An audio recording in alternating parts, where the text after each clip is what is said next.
For months now, we have been reporting on shortages, whether it be products or employees. The supply chain as a whole is facing some issues. We have our Nixon Norman live in the studio with us. Nixon, what exactly are these issues?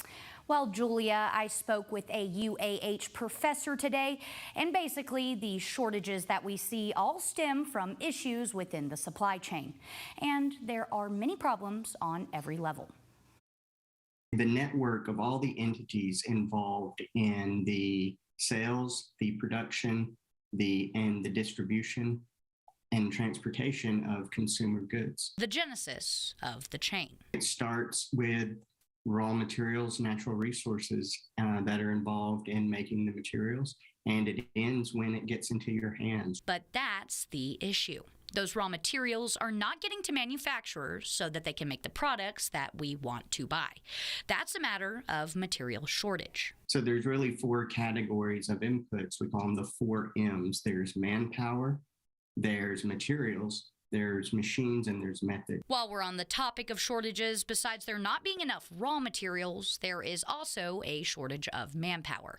Many may say this lack of manpower is especially visible in the trucking industry. The problem with the trucking shortage right now, and it isn't their fault because it's not like there's existing truckers out there that are just not working hard enough.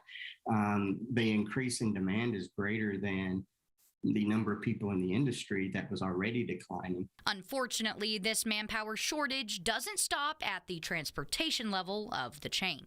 It actually starts much sooner. And it's not just truckers. There's an even greater shortage of workers in the warehousing and distribution industry. All of this eventually impacts the consumer.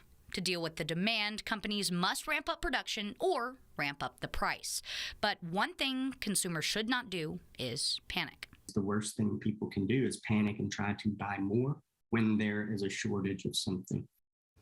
For more information about these shortages and the supply chain as a whole, check out fox54.com. Live from the studio, I'm Nixon Norman, Fox 54 News.